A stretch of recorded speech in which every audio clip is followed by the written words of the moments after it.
Hey friends, it's your pal Mike Shea from Sly Flourish here with another episode of Sly Flourish's Lazy GM Prep. In this weekly show, I go through steps from Return of the Lazy Dungeon Master while preparing for my Sunday role-playing game. In this case, I am playing Scarlet Citadel, the 5e adventure written by Kobold Press. This show, like all of the work of Sly Flourish, is brought to you by the patrons of Sly Flourish, both the veterans and the heroes of Sly Flourish. If you would like to join the Sly Flourish Patreon, there is a link down in the show notes below. Patrons get access to all kinds of exclusive material, the City of Arches sourcebook, a dedicated Discord server, the monthly Q&A, a whole bunch of exclusive adventures, and just tons and tons of material. You can subscribe as either a Sly Flourish veteran or as a Sly Flourish hero. The heroes of Sly Flourish, if you want to give a little bit more, you feel like the work that you're getting from me, the value that you're getting from me is worth it, you can become a hero of Sly Flourish. You get a dedicated special color for your name in the Discord server. And to the veterans and to the heroes of Sly Flourish, thank you so much for your support. So we did have a game last week, so that was good news. And they made their way into the Clacking Caverns, which we had not gone into. I think I had 2 weeks where I didn't have enough players, but one of my players who was out of the country is now back in the country, and I have two other players that are out, but I think I have a quorum of 4, and I can go with as few as 3 for this current event. I'm willing to run a D&D game for as few as 3. So we will still almost certainly have a game today. It would take 2 people. Half of the people would have to not show up, and that would have to be 4 people total that couldn't show up before I'm not able to really run a game. But I think we're going to be good. So we're going to prep as though we are. I'm using Notion to do my campaign planning. If you want to learn more about using Notion for campaign planning, there is a link down in the show notes below. So let's take a look at the notes from last week and see where things went. They began with a big pile of magic items. In both of my games, I just sort of hurled piles of magic items. I had 4 players at my game on Wednesday for Empire of the Ghouls, and 3 of the 4 got magic items then. My wife's character did not, and I heard about it. In Scarlet Citadel, they also opened up a bunch of vaults to things and got a big pile of magic items too. So you want a strong start, hurl magic items at your characters. But check them. Check those magic items and make sure that they're not going to hurt your game. Hurt your game later. That's always a concern. But they had defeated all the whites there. They had defeated the Ring Guardians. So they had done the work. They had done the work previously to sort of open these vaults up and check. But they're very apprehensive about opening these tombs and taking a look at the stuff that's inside because they keep getting punched in the face every time they do. But they did get a pile of items. Not all of them were super useful. And it's interesting because they have a rogue and they had the black and white daggers. But the rogue's like, yeah, but I'm a range guy. So he's like, I'll take them. But, so it's interesting that they got a bunch of stuff. The Ring of Evasion is certainly useful. The Communal Flute was interesting. The black and white daggers were powerful, but they weren't that super excited. And they get Hildur's War Pick. So we'll see. Oh, they did get the Wand of Wonder. And they were very excited about the Wand of Wonder. And they fireballed themselves with the very first throw of the Wand of Wonder. So that's fun. I was like, roll, and it's a fireball. So we'll talk about it when we look at what happened. I'm also going to pop open my owlbear map. One thing, so I tend to use a mix of theater of the mind and maps and terrain.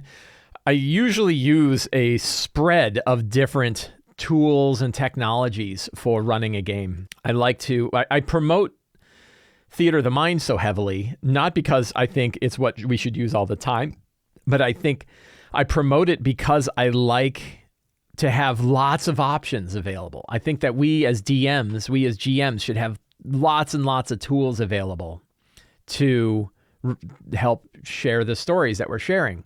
And so I think having theater of the mind in hand is really handy when you want to run improvised battles and you want it to be pretty quick. I think also being open to using maps and everything else is also something that's really quick. So I am not I certainly have a style for the game that I run and sort of the advice that I offer. But a lot of that advice is around flexibility in the tools that we have. I like to think of the GM toolbox, which is both an actual set of tools like Owlbear Rodeo, and also sort of a mental toolbox that we have of different things. And an example is last week I posted a video about speeding up initiative on the monsters side by just using 12. That the monsters have an initiative of 12. And that's a tool, right? It makes it that way. It's faster for us to roll initiative for monsters. You don't have to just, all the monsters go on 12. Right? And a lot of people had a lot of feedback. If you look at the comments, there's lots of different people that have different ways that they do it. And some are more complicated and some are they sort of spread the monsters throughout initiative and yada, yada, yada. And if you're using online tools, it really doesn't matter that much if the monsters go on 12. But I still have the monsters go on 12 many times. And so this one, though, for Scarlet Citadel, because it includes the maps, it has beautiful, full-color, VTT-compatible maps. And I like Owlbear, and we play online exclusively for this game.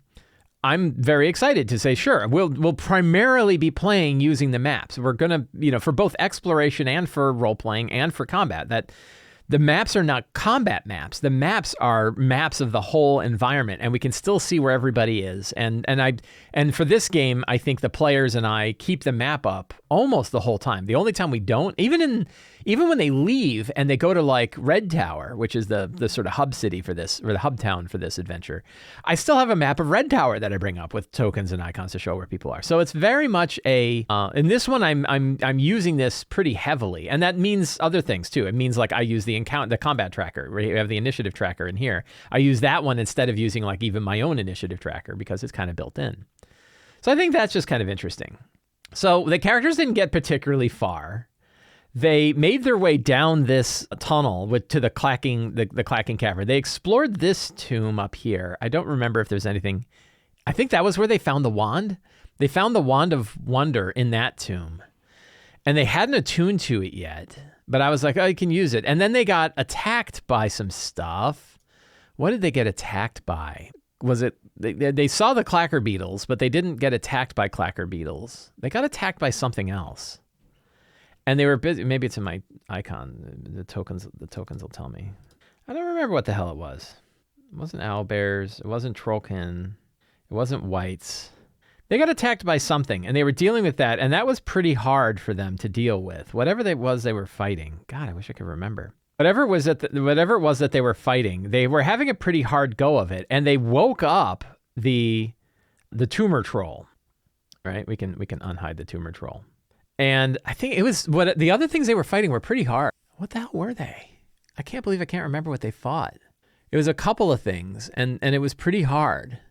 And they ended up hurling. So the guy that got the wand of wonder launched it and fireballed 3 of the 5 characters, and they took a big pile of damage, and it was really scary. And they're like, oh my god. And then this guy was wandering around too. The tumor troll was wandering about, and it like roared and was getting ready to attack. And he fired the Wand of Wonder at that. And it rolled a roll where it was like, it makes objects disappear. And I was like, ooh, what if it was like a banish? And I thought it'd be fun if he fires it at it and it hits him and the troll just disappears.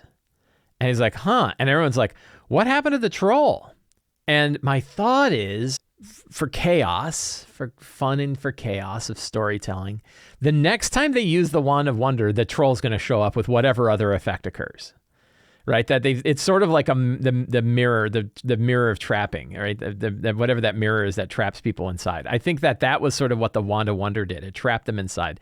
And so here's a fun thing that I'm doing, which is like I get to determine some of the stuff that happens with the Wand of Wonder because it's powerful, and I don't want them to get screwed. But I think eventually they're gonna, it's too chaotic. It's too chaotic for them to use regularly, I think. So I think the Wand of Wonder. I think the Wand of Wonder is gonna. Was it? So there's a spider thing just showed. I know that they just opened it up in a. I think the strong start today was what are they called, the tomb spider things from, was it Tome of Beast 2 or the Creature Codex? It wasn't 3. Did the Tome of Beast 2 come out before or after Creature Codex? I can't remember. The Dreadwalker Excavator. Let's look it up. Dreadwalker Excavator is on page 129 of Tome of Beast 2. That guy. We will make a token for that guy while I'm thinking about it. Using Token Stamp. Token Stamp is a great app, by the way, for making tokens very quickly and easily.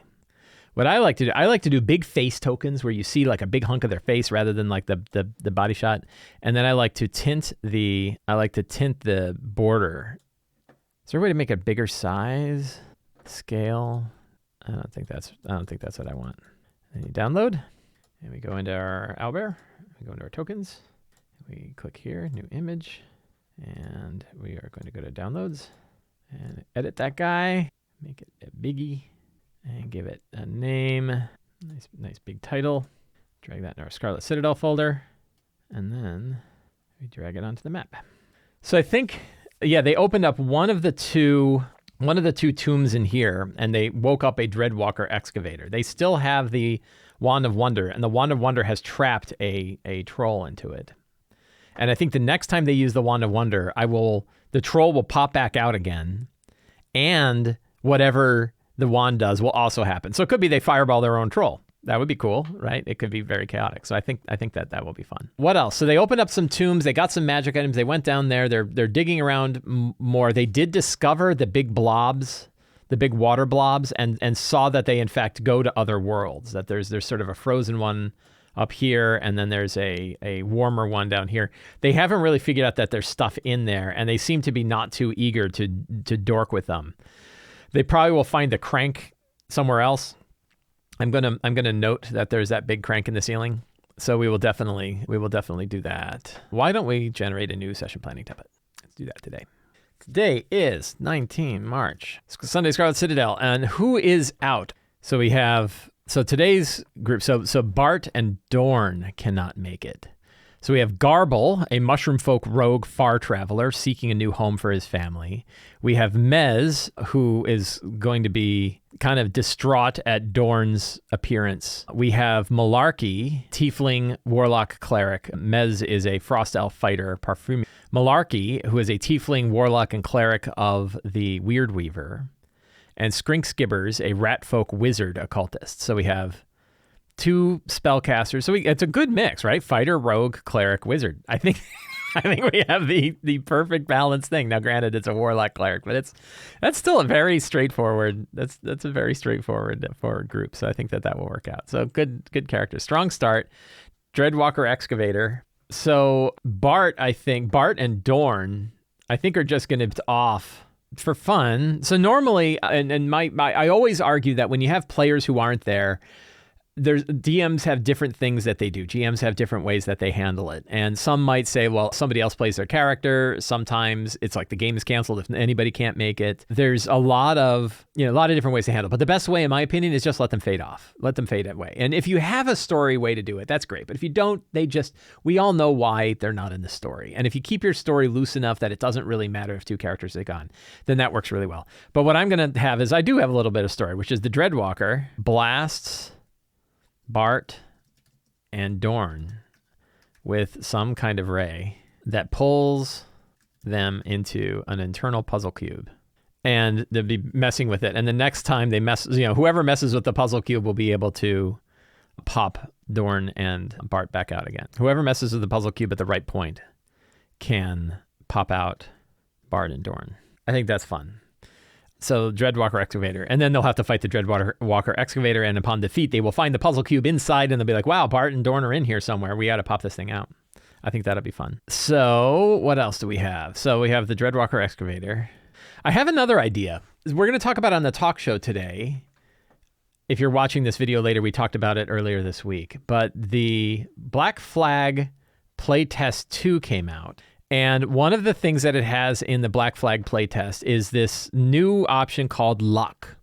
Luck is intended to replace inspiration. And my initial reaction was, meh, it's complicated and weird, and I don't like it. I was like, I don't, inspiration was just easier to do. I don't want more points and stuff like that. And then they did something very smart, which is they said behind the curtain, they wrote this like 2 pieces of information here about why luck exists, why this works, and what its intention is. And by the way, you probably want to play it before you have an opinion about it, because people who just read it and have an opinion aren't nearly as valuable for this particular thing as people who actually try it. So I was like, could I add it into my Scarlet Citadel game? And I'm like, I think I can, because I think one thing that can happen is a splinter of the Weird Weaver offers luck. And it's sort of like the characters get blessed by the Weird Weaver and they get luck, and that replaces inspiration, but it offers this opportunity for luck. And I think that could be pretty cool. And the way luck works is they will get 1 for free. I'll just give them 1 point because they get it for free. But you start basically with 0 at the beginning of your character creation, but your luck does stay with you from session to session and stuff like that. When you fail an attack roll or save, you get a luck point. And the GM can choose to award luck points to a character for doing the same way you handle inspiration. And they can be rewarded for surviving difficult encounters. So you really, basically, a GM can determine when to give you luck. You can actually give them like experience points, which is kind of neat. If you're doing, this is actually right out of Numenera, right? On Numenera, you sort of gain, you can sort of like, I'm going to compel you. And you spend luck points on, you get a +1 bonus to a roll on a 1-for-1 basis. So you can spend your luck points up to as many as you want to get yourself a plus bonus on your roll. Or you can spend 3 luck points to re-roll. And that makes sense mathematically because a advantage is roughly a +3 to +5 bonus. So your three luck points to re-roll is about right. You can re-roll after you've rolled, but before you know the result. So you don't know necessarily if you failed. And that's the only problem is like you could say like, oh, I rolled a 12. Maybe if I bump it up to a 15 with 3 luck points, oh, sorry, it was 16. But I don't know that that's going to be that big a deal. We'll see it in play. So my thought is like, well, this is what I like. One thing I like about luck is that I can pluck this right out of here and just drop it in my game. Right? I don't have to do anything else. It's not tied to any other component to the game. There's not some like spider webby thing that's bound into it. I think there's some other class stuff that does. But for my game, I can just take this right out and do it. So I think I'm going to offer that up. I'm going to explain to the players why. But as an in-game thing, I think the idea is the Weird Weaver, which is this entity of chaos, is going to kind of bless them and say, how would you like to bend chaos a little bit your way? And it offers them luck. And I think the players would be on board with trying it out. So I think it's pretty cool. It's kind of a new mechanic. My apprehension about it is it's like another complicated thing you have to track. It has this really interesting idea, which I think is pretty smart, that once you hit a maximum, if you get a 6th luck point, you lose all of them and then roll a d4. So they're built to spend. They're designed for you to spend them. So I want to offer that up. So I want to do that. And then I think they will continue to explore the clacking chasms. Recover the crown of Loki, a circlet intellect possessed by Loki. I thought about having Loki be the one that offers up the luck mechanic, but I think it works better that it's the Weird Weaver. Return to the Trollkin and return to the Trollkin and offer the circlet, and then travel down to level 4. So that looks pretty good. What secrets and clues do we have? The crown that and what's his name? Brynjar BJR wants is possessed with a sliver of Loki, the trickster god of the north. The characters might end up deciding to keep this circlet, or they might give it to, it is not a cursed item, but like you have a trickster god who's got sort of control over you. Is that something you really want? I don't know. I want to give the Trollkin group, Brynjar, Lord of the Trollkins, comes from, what is the name? Let's see. I want to give them a little bit more of a history. Midgard World Book is a fantastic book, by the way. So we're going to go to the Northlands and...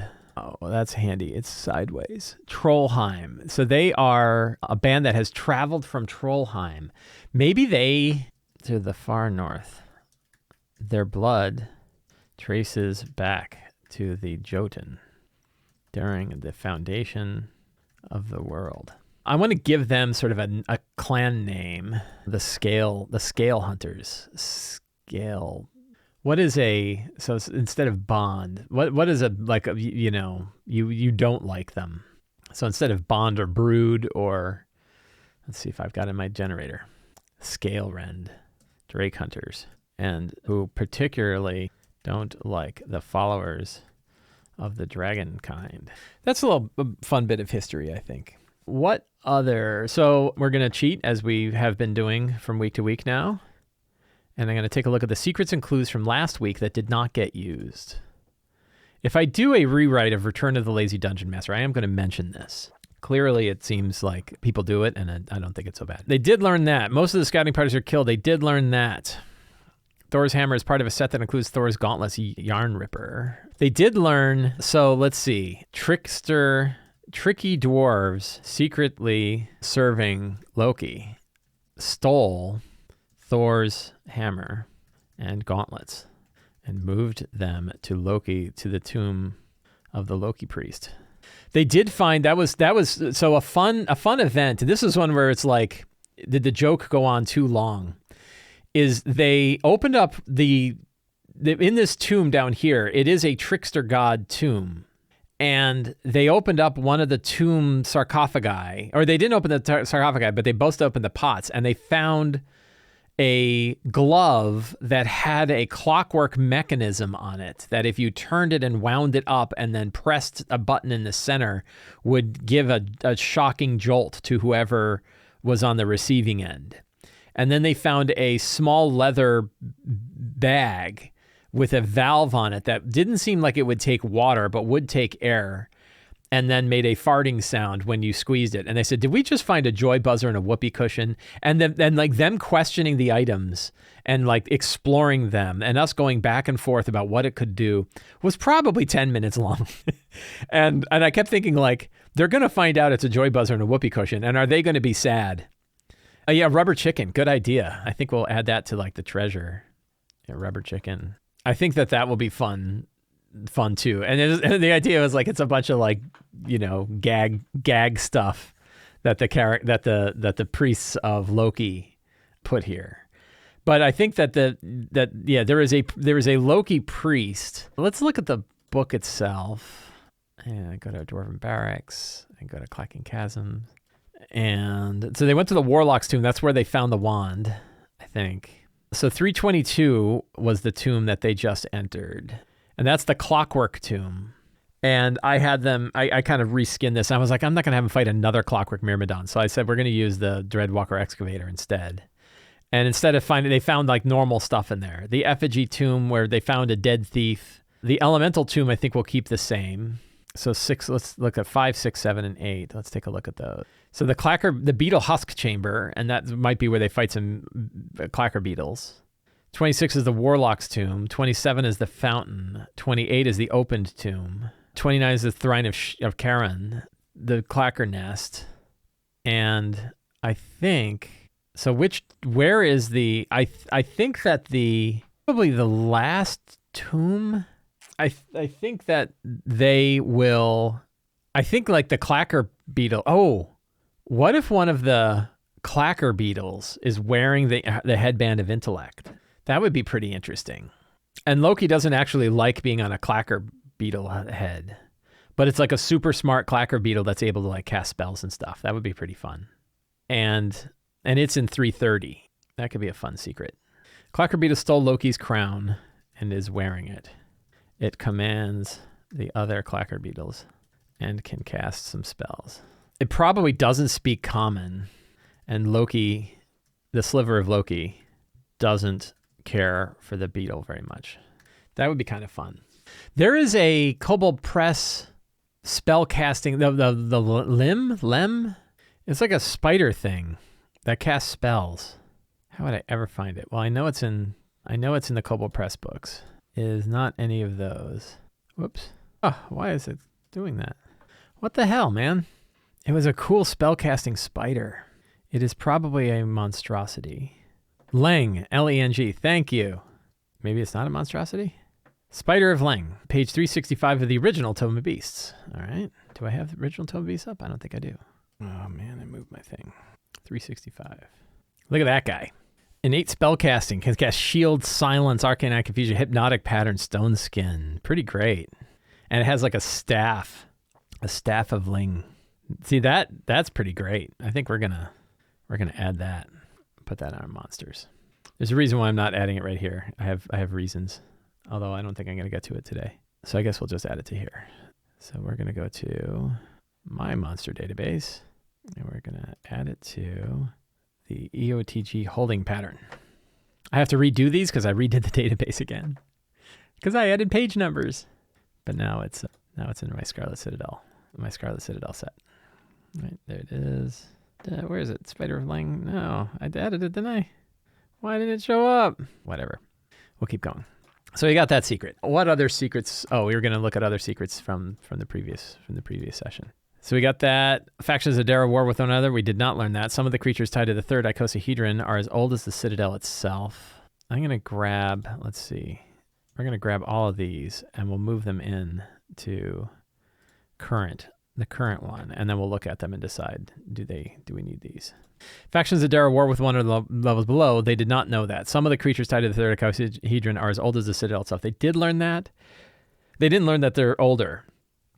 And more to the debased, disciple of Gellert, travels among the levels. They did not learn that. More to the debased, used the power of the third icosahedron to summon all sorts of horrible entities from other worlds, which now roam the lower reaches. Each of these creatures must be destroyed to seal the third icosahedron. I think they did learn that, but that's an important one, so I'm going to keep that around. Tributary of the Black River traveling through the eastern part. It's currently chaotic and unpredictable. One must travel the lower river to reach the upper tributary, not the other way around. It's a one-way tributary from the lower river to the upper river. That's a good one. That's a one-way path. I added that last time. They didn't discover it. Third icosahedron resides in a chamber in the 5th level of the Scarlet Citadel, off in the Black River. The creatures powering the third icosahedron are spread about levels 4 and 5, right? The 4th icosahedron resides in the lowest depths of the Scarlet Citadel. Gellert the Gruesome himself draws on this energy and most powerful. They did learn that, but I'm keeping that around. Weird Reaver isn't a god of Primordial or anything like it. It's a shape. Yeah, they've got that. So those are all good secrets. That saves us a little time. Don't have to write all those secrets out. Fantastic locations we don't really have to worry about because we have the book. So we're going to wipe that. NPCs. So we probably want to have Les Bascalag. I always like except Les Bascalag is with Joe's character, and Joe's character is not around. So we'll keep him there anyway. We have Brynjar. So there's the priest. The priest of Loki could be a fun one. So we'll Averil Anvildazer. How about Aravil? Let's see. Riddlerend. Riddletongue? Riddletongue would be pretty good. Averil Riddletongue. Priest, dwarven priest of Loki. They're going to expect that he tells riddles, and I hate riddles. So maybe we'll try a different one. Glory Board, Ebon Fang, Tree Smasher, Harpound, Songbottom. I mean, so what would be a fun last name for a Loki priest? Rainbuckle, Hero River, Swordbrow, Ghoul Teeth. Could be Windbreaker, because he was dwarven priest of Loki and creator of the Whoopee Cushion. Man, that's just asking for like 12-year-old humor for a whole session. Redrend. These are great names. Not great names for a trickster. Sooth Twister. He twists the truth. That's not bad. Stormglove. We'll go with Stormglove. He invented the glove that gives the electric shock. That's pretty good. Other NPCs they might run into here. Well, the clacker, the smart clacker beetle could have a name. Starsong. Oliver Starsong. The clacker beetle queen or king with the clacker beetle king with the circlet. And it might be a fight, and they might actually convince it. And I think maybe it's like, sentience is a curse, right? I liked it better when things were normal. Knowing all of this stuff is not great. That's the curse. And and Loki is overloading Oliver with knowledge the spider or the clacker beetle doesn't want. That could be fun. The funny bit is they take the circlet off. And it's like, please take this from me. I don't want it anymore. And it takes it, and then it just turns into a clacker beetle and attacks them. Like, weird. We'll see. We have Immorta. I don't know when they're going to run into Immorta. So we'll keep her on our NPC list. And that works out. Cool. And then treasure. I think I had some treasure in the last session's game. We can probably steal from. So this is in the pool. Let's see. We'll grab all this stuff. But I know they don't necessarily. I like that a rubber chicken is in the treasure. So they found this. They found this. They found these things. They've Thor's hammer they didn't find. The helm of Loki they didn't find. The wand of wonder they found. The rod of the pack keeper they didn't find yet. So those are some good pieces of treasure. And then this stuff, the other stuff that's in the treasury is hidden away in the pool. So if they want to go actually get real money, they can get the pools. So that works. Friends, I want to thank you for hanging out with me today while I prepared for my RPG today. If you enjoyed this show and you want more material like this, you can sign up for the Sly Flourish newsletter. You'll get a weekly RPG-related email sent to your inbox every week, and you'll get a free adventure generator PDF. It's all absolutely free to sign up. You can also become a patron of Sly Flourish. Patrons get access to all kinds of exclusive material, City of Arches source book, Uncovered Secrets Volume 1 and 2, dedicated Discord server, a whole bunch of exclusive adventures, and a lot more. You can find a link to become a patron down in the show notes below. We have both a veteran tier and a hero tier. If you really like the material you're getting and you want to give a little bit more, the hero tier is available to you to show your support. And you can pick up any of my books at the Sly Flourish bookstore. Link for the bookstore is in the show notes below. You can pick up Return of the Lazy Dungeon Master, the Lazy DM's Workbook, and the Lazy DM's Companion. They're all available down there. Thank you very much. Have a great day, and get out there and play an RPG.